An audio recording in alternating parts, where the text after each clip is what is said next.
Hello मेरे प्यारे दोस्तों। यह कहानी ये कैसी तेरी मोहब्बत पार्ट 7 है। उम्मीद करती हूँ कि आपको मेरी कहानी पसंद आ रही होगी। चलिए हम इस कहानी को आगे बढ़ाते हैं। आध्या वॉशरूम से बाहर आई तो हल्की सी ठंडी हवा ने उसके गीले बालों को सहलाया। गुलाबी रंग के सूट में वह किसी कविता जैसी लग रही थी, कोमल, मासूम और सजीव। बाल खुले थे, हल्के गीले, जो उसकी कमर तक लहराते हुए आ रहे थे। माथे पर छोटी सी बिंदी और बिना किसी मेकअप के उसका चेहरा एक अलग ही चमक बिखेर रहा था। ऐसे भी उसे मेकअप की कोई ज़रूरत नहीं थी, वह तो ऐसे ही बहुत खूबसूरत थी। अभय ने जैसे ही उसे देखा, समय कुछ पलों के लिए थम सा गया। उसके हाथ में फाइल थी, लेकिन नज़रें आध्या पर जम चुकी थी। वह वही लड़की थी जिससे वह कुछ देर पहले बहुत गुस्से में था, लेकिन आज वह उस गुस्से की परत के नीचे कुछ और महसूस कर रहा था, कुछ जो उसे खुद से ही छुपाना मुश्किल हो रहा था। आध्या की नज़रें झुकी हुई थी, उसमें हिम्मत नहीं थी कि वो अभय की आंखों में देख सके। तभी दरवाज़ा खुला और रंजन अंदर आया, हाथ में एक फाइल लिए। आध्या का चेहरा एकदम से खिल गया।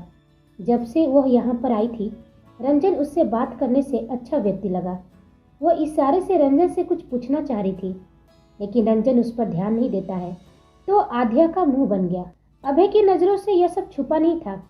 आध्या का यूं रंजन को देखकर मुस्कुराना और उससे बात करने की उम्मीद, उसने सब देख लिया था। उसका चेहरा तन गया। उसकी आंखों में अब गुस्से की जगह कोई और आग जल रही थी, जलन की, अधिकार की। रंजन आध्या की तरफ देखना भी जरूरी नहीं समझा। वह अपने बॉस के पॉजिटिव नेचर्स को जानता था। वो जानता था कि अभय की नज़रों से कोई नहीं बच सकता है। अभय ने आध्या को देखा, उसने एक बार भी उसकी तरफ नजरें नहीं उठाई थी, और यही बात उसे और परेशान कर रही थी।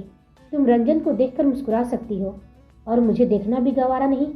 उसके दिल ने चुपचाप सवाल किया, पर वह जानता था कि जवाब तो आध्या की खामोशी में छुपा है।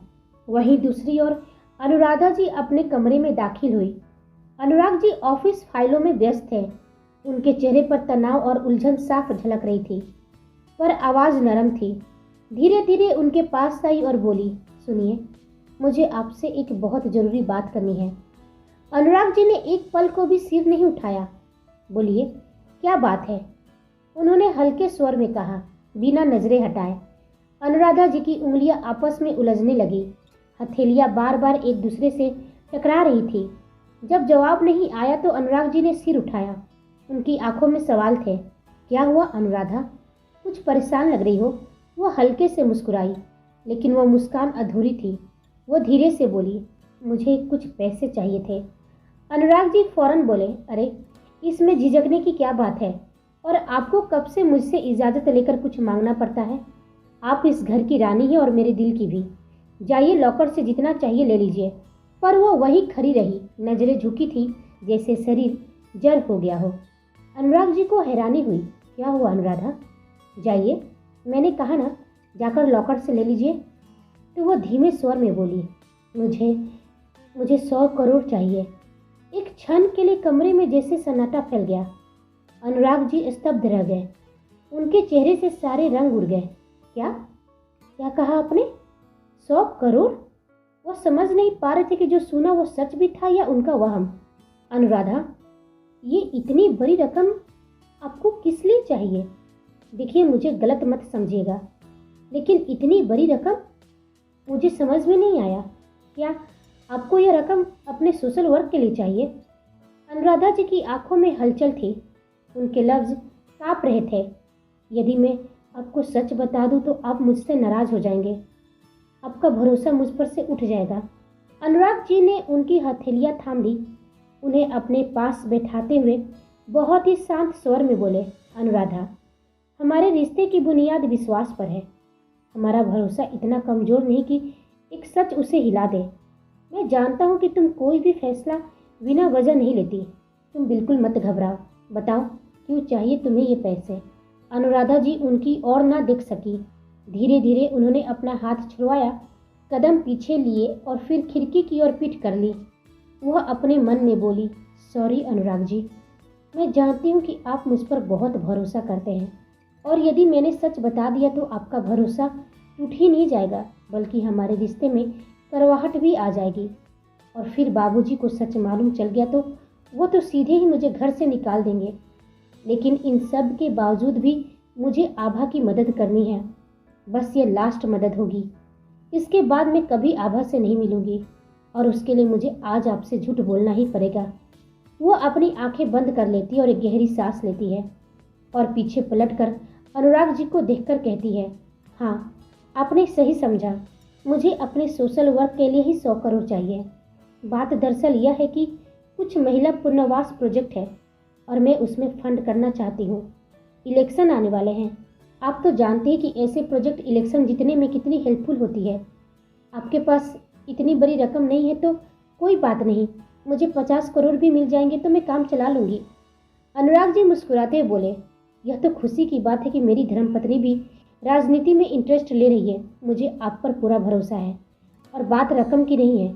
आप तो जानते हैं कि इतनी बड़ी रकम मेरे पास नहीं है। मुझे कंपनी से निकालनी होगी और इसके लिए मुझे ठोस वजह देनी होगी। मैं बात करता हूँ अभय से। अनुराधा जी अनुराग जी के सीने से लग जाती है, लेकिन उनकी आंखों में अपने पति से झूठ बोलने का दुख भी झलकता है। इधर केबिन में रंजन सामने आया और धीरे से कहा, बॉस, पेपर रेडी है। उसने फाइल अभय के आगे रखा। अभय ने उन पेपर्स को पढ़ते हुए अपनी सर्द आवाज में कहा, अब तुम जा सकते हो रंजन। तो वह चुपचाप वहां से चला जाता है। अभय पेपर को आध्या के सामने रखा और कहा, साइन करो। वह कुछ पल उसे देखती रही, फिर आंखें संकरी कर दी। क्या है इसमें? उसने हल्की झुंझुलाहट के साथ पूछा। अभय ने कहा, लेकिन उसकी आवाज में बर्फ जैसा ठंडापन था। खुद पढ़ सकती हो, टाइम है तुम्हारे पास। आध्या ने धीरे से फाइल खोली।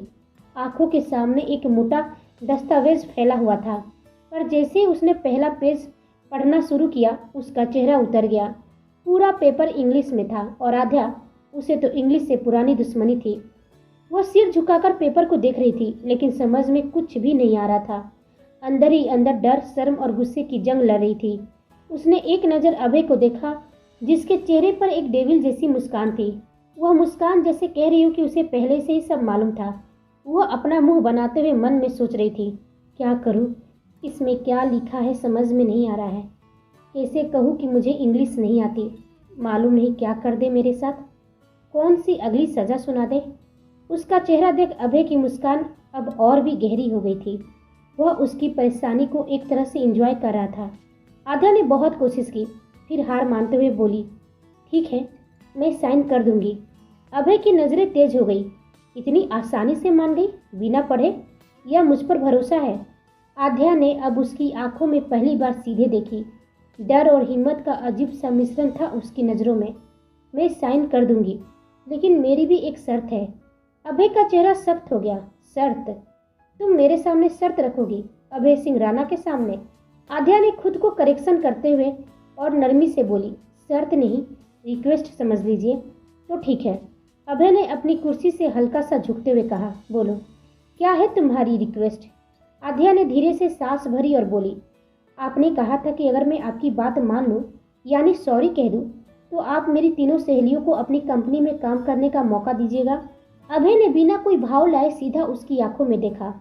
उसकी तेज नज़रों ने आध्या को थोड़ा असहज कर दिया। वह अपनी नज़रें झुका ली। लेकिन तुमने तो सॉरी कहा ही नहीं। उसकी आवाज़ शांत थी, लेकिन उसमें एक चुभन थी। आध्या ने धीमे से फुसफुसाते हुए कहा, आपने मौका ही नहीं दिया और शायद सुनना ही नहीं चाहते थे आप सॉरी। अंत में वो खुद ही गुदगुदा बैठी। अभय की नज़रों में भी हल्की सी दिलचस्पी झलकने लगी। उसने अपने केबिन में लगे उस बड़ी सी स्क्रीन को एक्टिव किया, जिसमें लाइव सीसीटीवी फुटेज चल रही थी। वो आध्या को देखने के लिए कहा, देखो इधर। आध्या ने स्क्रीन की तरफ देखा और वो चौंक गई। स्क्रीन पर उसकी तीनों सहेलियां काव्या, नीलू और आरती अभय के ही ऑफिस में थी और उनके हाथ में भी सेम पेपर थी जो आध्या के हाथ में थी, ऐसा उसे लगा, और वह तीनों उस पर साइन कर रही थी। आध्या की नज़र अभय पर चली गई। जो तुम चाहती थी वो हो चुका है, अभय ने सधी आवाज में कहा। उन्हें जॉब मिल चुकी है। आध्या का चेहरा खुशी से खिल गया। Thank you so much sir. वो अचानक बच्चों की जैसी मुस्कान लेकर बोली, फिर एक पल रुक कर बोली, एक और रिक्वेस्ट है, बस लास्ट। अब अभय की आंखों में सख्ती लौट आई। उसने आंखें तरेरते हुए कहा, और रिक्वेस्ट? उसकी नज़रें इतनी तेज थी कि आध्या कुछ पल सहम सी गई, लेकिन फिर हिम्मत करके बोली, प्लीज़ प्लीज़, लास्ट रिक्वेस्ट है। अभय ने अपने होठ भींचते हुए पूछा। सीधी बात करो मिस साध्या, क्या चाहती हैं आप? क्या मैं अपनी फ्रेंड से मिल सकती हूँ? बस एक बार, उसके बाद मैं पक्का पेपर पर साइन कर दूंगी।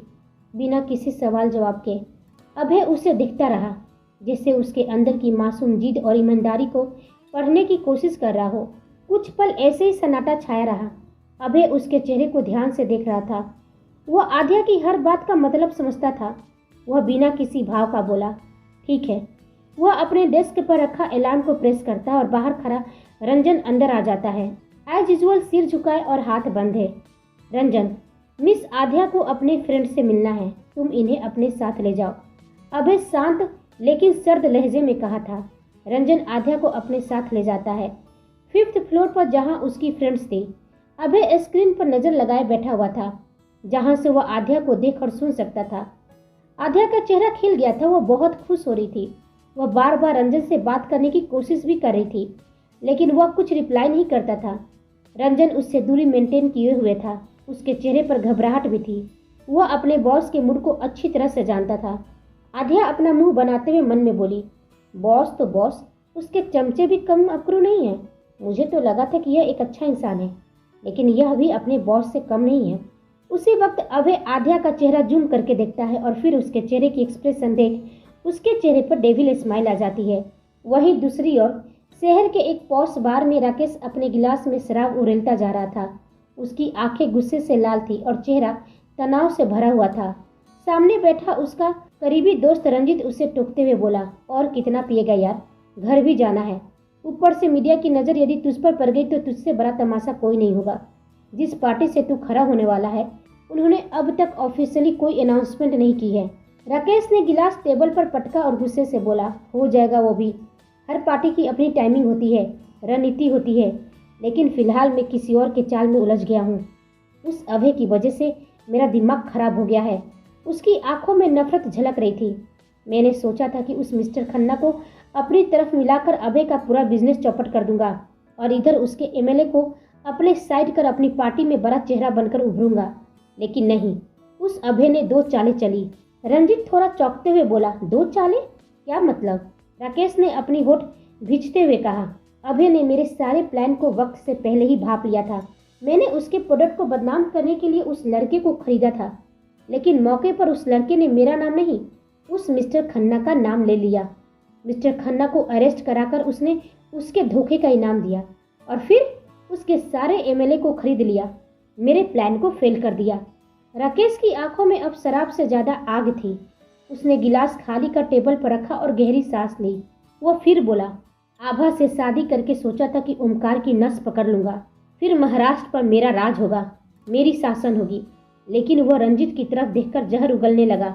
ओमकार भी चालाक निकला, मेरे इरादे को भाप गया था और सही वक्त पर मुझे और आभा दोनों को अपनी जिंदगी से निकाल फेंका।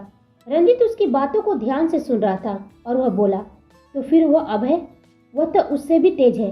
राकेश की आंखों में क्रूर मुस्कान थी। हाँ, यही तो मुश्किल है रंजित। अभय सिर्फ ओमकार का पोता नहीं, उसका अक्स है, लेकिन 2 कदम आगे।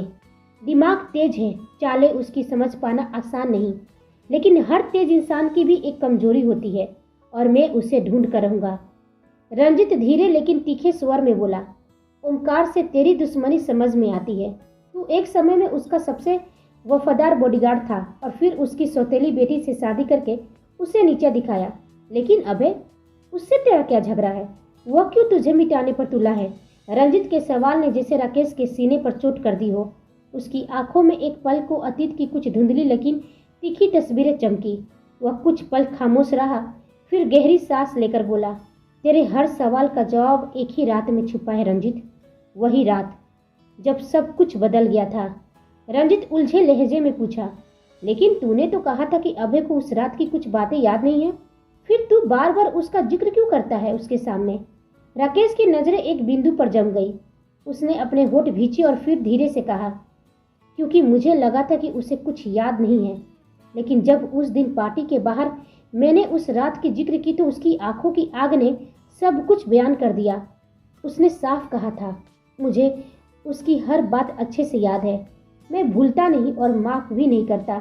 रंजित चकित होकर पूछा, तो उसे सब याद है? राकेश गुस्से से फुसफुसाते हुए बोला, हाँ भी और नहीं भी, कुछ कहा नहीं जा सकता है, क्योंकि यदि उसे याद है तो वह अब तक चुप क्यों है? उसके दुश्मनों की लिस्ट में तो सबसे पहले उसका नाम उसका खुद का दादाजी ओमकार राणा को होना चाहिए, लेकिन वह तो ओमकार राणा का चहीता बन गया है, और तो और अपने बाप को महाराष्ट्र का सीएम बनाने के लिए कुछ भी कर गुजर सकता है। रंजित संदेह भरी नजरों से देखा और कहा, कहीं ऐसा तो नहीं कि वो किसी बड़ा खेल खेल रहा है, या फिर उसे अपने बचपन की बात याद ही ना हो, वो सच में सब कुछ भूल गया हो। राकेश कंधे उचकाकर और शिकारी से मुस्कान के साथ बोला, वो उस समय इतना भी छोटा नहीं था कि उसे कुछ याद ही ना हो, या यह भी हो सकता है कि वो अपनी चाल को सबसे आखिरी वार की तरह इस्तेमाल करना चाहता हो, एक ही झटके में सब कुछ खत्म करने के लिए। दोनों एक दूसरे की आंखों में झांकते हैं, एक डर और बेचैनी की लहर बीच में तैरती है। फिर भी राकेश ने कहा, चाहे जो भी हो जाए मैं उसे जीतने नहीं दूंगा। वही इधर अभय स्क्रीन पर गहराई से देख रहा था, तभी दरवाजा खटखटाए बिना ही लकी तेजी से अंदर आता है। अभय चौंकता है और झट से स्क्रीन ऑफ कर देता है। अभय गंभीर स्वर में पूछा, क्या बात है लकी, आज कुछ ज्यादा ही सीरियस लग रहे हो। लकी धीरे लेकिन ठोस लहजे में कहा, सीरियस बात ही है बॉस, आज आपकी डॉक्टर मेहरा के साथ अपॉइंटमेंट थी। मुझे पता था कि आप भूल चुके होंगे, इसलिए याद दिलाने आया हूँ। अभय कुछ पल के लिए चुप हो जाता है। उसकी आंखों में झुंझुलाहट नहीं बल्कि एक थकी हुई समझदारी होती है। वो हल्की मुस्कान के साथ कहा, तुम हो ना मेरी चिंता में। मुझे मालूम था कि अगर मैं भूल जाऊंगा तो तुम नहीं भूलने दोगे, लेकिन ये बात हम ऑफिस में डिस्कस नहीं कर सकते हैं लकी। तुम जानते हो कि डॉक्टर मेहरा से मैं क्यों मिलता हूँ, और ये बात मेरे परिवार को कभी मालूम नहीं चलनी चाहिए। लकी सम्मान से सिर झुकाए हुए कहा, जी बॉस, मालूम है टॉप सीक्रेट है, लेकिन यह आपका रेगुलर चेकअप की बात है और आपका जाना जरूरी है, प्लीज़। अबे धीरे से सोचते हुए कहा, नहीं लकी, उस दिन पार्टी के बाद से मुझे लग रहा है कि जैसे हर कोई मुझ पर नजर रखा हुआ है। डॉक्टर के पास जाना इस वक्त सही नहीं होगा। उससे कहो सिंपल ड्रेस में मुझे मेरे मेंशन पर मिले, यहाँ से फ्री होते ही मैं वही मिलूंगा। लकी थोड़ा चिंतित स्वर में कहा, ठीक है बॉस, जैसे पहले सब छुपा रहा वैसे अभी कोई शक नहीं करेगा, बस दवाइयाँ लेना मत भूलिएगा। और आपने कुछ खाया? अबे हल्का सा झुंझुलाते हुए कहा, खा लूंगा, तुम टेंशन मत लो। लकी मुस्कुराते हुए बोला, यही तो टेंशन की बात है बॉस, मैं कुछ भिजवाता हूँ आपके लिए। लकी पलटकर केबिन से बाहर निकल जाता है। अभय धीमे से कुर्सी पर पीछे अपना सिर टिका देता है और अपनी आंखें बंद कर लेता है। एक गहरा सन्नाटा और अंधेरा उसकी जिंदगी की परछाइयों को फिर से सामने लाने लगता है। वह अपने अतीत में चला जाता है। 10 साल पहले लंदन से लौटे अभय के स्वागत में आज ओमकार जी ने घर पर एक भव्य पार्टी रखी थी। अभय अब विदेश से पढ़ाई पूरी कर चुका था और अब वह बिजनेस की दुनिया में कदम रखने वाला था। ओमकार जी की ख्वाहिश थी कि अभय राजनीति में आए, लेकिन अभय सिर्फ अपने बिजनेस प्लान्स पर फोकस करना चाहता था। इसलिए ओमकार जी ने यह जानते हुए भी उस पर कोई फोर्स नहीं डाला, शायद इसलिए कि उन्हें अपने पोते पर पूरा भरोसा था। अभय अपने कमरे में रेडी हो रहा था। उसने ब्लैक 3 पीस सूट पहना था, बालों में हल्का जेल लगाकर उन्हें पीछे की ओर सेट किया। मिरर में खुद को देखकर उसने हल्की सी मुस्कान दी। आज वो किसी फिल्मी हीरो से कम नहीं लग रहा था, स्मार्ट, हैंडसम और पूरी तरह से कॉन्फिडेंट। उसकी पर्सनैलिटी ऐसी थी कि कोई भी उस पर एक नज़र डालकर नजरें हटा नहीं सकता। तभी उसका दरवाज़ा खुला और आस्था, मेघा, साथ में राघव और शौर्य अंदर आए। आस्था हैरानी से बोली, ओ भाई, you are looking so hot. Megha भी मुस्कुराकर बोली, हाँ भाई, आज तो आप इतने स्मार्ट लग रहे हो कि आज की पार्टी में आपका ही जलवा रहेगा, सारी लड़कियां आप पर फिदा हो जाएगी। लेकिन भाई प्लीज़ किसी भी एरी गैरी को डेट मत कीजिएगा, हमें तो एकदम परफेक्ट भाभी चाहिए, जैसे मेघना दी। अबे हंसते हुए तिरछी मुस्कान के साथ कहा, अभी मैं सिर्फ 19 का हूँ, शादी करना मतलब अपनी आज़ादी खोना। तभी राघव शरारत से कहा, क्यों भाई, इश्क से डर लगता है क्या? अभय गंभीर होते हुए बोला, मुझे ना इश्क में इंटरेस्ट है और ना शादी में, अभी तो सिर्फ एक ही फोकस है, बिजनेस की दुनिया में तहलका मचाना। अब मैं दादाजी और सभी से मिलकर आता हूँ। अभय तेज कदमों से स्टडी रूम की ओर बढ़ा। दरवाजे तक पहुंचा ही था कि अंदर से आती एक आवाज़ ने उसे ठिठका दिया। उसके कदम वहीं जम गए। दरवाजा हल्का खुला हुआ था और अंदर से जो बातें आ रही थी वह उसकी जिंदगी की तस्वीरें बदल देने वाली थी। ओमकार जी अपनी बड़ी चमड़े की कुर्सी पर गहराई से बैठे थे। उनकी आंखों में वही पुरानी धाक, लेकिन चेहरे पर चिंता की झलक थी। उनके सामने बैठे थे अनुराग जी, अनुराधा जी, संजय जी और नंदिता, और बीच में सफेद कोट में फैमिली डॉक्टर, डॉक्टर मेहता। कमरे में खामोशी थी। फिर ओमकार जी धीमे मगर गंभीर स्वर में बोले, अभय लंदन से लौट आया है। इतने साल उसे हमारे लिए संभालना आसान नहीं था, लेकिन हम सब ने मिलकर उसे संभाला। सबकी निगाहें ओमकार जी पर टिक गई। ओमकार जी फिर गंभीर होकर बोले, डॉक्टर मेहता, आपकी दवाइयों ने काम किया। उसे अपने बीते 10 सालों से पहले की कोई बात याद नहीं है। वो कुछ भी नहीं जानता, और यही हमें चाहिए था। डॉक्टर मेहता धीरे और स्पष्ट स्वर में बोले, जब तक वह दवाइयाँ लेता रहेगा उसकी मेमोरी लॉक रहेगी। उसे कुछ भी याद नहीं आएगा, ना वो हादसा, ना वो नाम और ना वो सच। लेकिन सभी चौंकते हैं। ओमकार जी की भौहें तन गई। वह बोले, लेकिन क्या? डॉक्टर मेहता बोले, अगर दवाइयाँ किसी भी कारण से बंद हो गई, या उसका मानसिक बल, उसकी इच्छा शक्ति किसी पल इतनी प्रबल हो गई कि वह याद करना चाहे, तो उसकी याददाश्त लौट सकती है। और अगर ऐसा हुआ तो हम सबके लिए खतरा बन सकता है। कमरे में तनाव घुल चुका था। अनुराधा जी की आंखें नम हो गई, जबकि नंदिता ने नजरें झुका ली। डॉक्टर मेहता बोले, मेरी सलाह है, उसे इतना बिजी रखिए, इतनी जिम्मेदारियां दीजिए कि उसे सोचने तक का वक्त ना मिले। और सबसे जरूरी बात, दवाइयों की एक भी डोज मिस नहीं होनी चाहिए। अनुराग जी गंभीर चिंता और धीमे स्वर में बोले, क्या हम सही कर रहे हैं बाबूजी? क्या अपने बेटे से उसका अतीत छीनना, एक इंसान की यादों को कैद करना सही है? ओमकार जी गुस्से से कटाक्ष के साथ बोले, कभी कभी सच्चाई से ज़्यादा खतरनाक कुछ नहीं होता अनुराग। अगर अभय को सब याद आ गया तो हमारा खून हमारे ही जड़ें काट देगा, जो मैं बर्दाश्त नहीं करूँगा। अभय दरवाजे के पास खड़ा रहा, जैसे कि वह बर्फ की तरह जम गया हो। उसका चेहरा सफ़ेद पड़ गया था, उसका गला सूख गया, उसके हाथ काँप रहे थे। वो सब सुन चुका था। वह अपने मन में कहा, कौन सा सच जो मुझसे छिपाया गया, और क्यों 10 साल का मेरा अतीत किस अंधेरे में दफन है। वह दरवाजे से धीरे धीरे पीछे हटता है। उसकी आंखों में भय, हैरानी और टूटा हुआ विश्वास था। दिल की धड़कनें तेज हो चुकी थी। ओमकार जी की आवाज़ उसके कानों में गूंजती है, उसे कुछ भी याद नहीं है, और यही हमें चाहिए था। उसका सिर घूमने लगता है। दीवारों पर टंगी तस्वीरें धुंधली होने लगती है। डॉक्टर मेहता की भी आवाज़ उसके कानों में पड़ी, अगर वो याद करना चाहे तो दवाइयाँ भी कुछ नहीं कर पाएंगी। अभय एकदम से पलटता है। चेहरा गुस्से और अविश्वास से लाल हो चुका था। अभय दहलीज पार करते ही अपने कमरे की दरवाजा बंद कर देता है। खुद को शीशे में देखता है, जैसे पूछ रहा हो, तुम कौन हो? अभय धीमी और टूटी हुई आवाज़ में कहा, मुझसे मेरा अतीत, मेरी पहचान, मेरी मासूमियत सब छीन ली गई, और मैं कुछ समझ नहीं पाया। और शीशे पर मुक्का मारता और कांच दरक जाती है। उसकी आंखों से आंसू बहने लगते हैं, लेकिन चेहरे गुस्से से तमतमा गया था। अभय की आवाज़ में करवाहट आ गई थी। मैं किसी का मजाक था, एक कठपुतली जिसे दवाइयों और झूठ से चलाया गया। वो अब शांत नहीं था। उसकी आंखों में अब एक भयंकर आग थी। अभय दृढ़ स्वर में बोला, अब सब याद करूँगा, एक एक चीज़ जो मुझसे छीन ली गई है वो सब वापस लाऊंगा। एक नाटक मेरे परिवार ने मेरे साथ खेला, अब मैं उनके साथ एक नाटक खेलूंगा, सबका विश्वास जीतूंगा, और उसके बाद सबको उसके किए की सजा दूंगा। यह मेरा खुद से मेरा वादा है। क्या था अभय का अतीत? क्यों ओमकार जी उसकी याददाश्त को मिटाना चाह रहे थे? क्या आद्या पेपर पर साइन करेगी? क्या इनकी कहानी एक नई दिशा में मोड़ लेगी? यह हम सब जानेंगे अगले भाग में। तब तक आप हमारे चैनल के साथ बने रहिए। लाइक, शेयर, कमेंट और सब्सक्राइब करना बिल्कुल ना भूलें। आप सभी को मेरी कहानी सुनने के लिए धन्यवाद।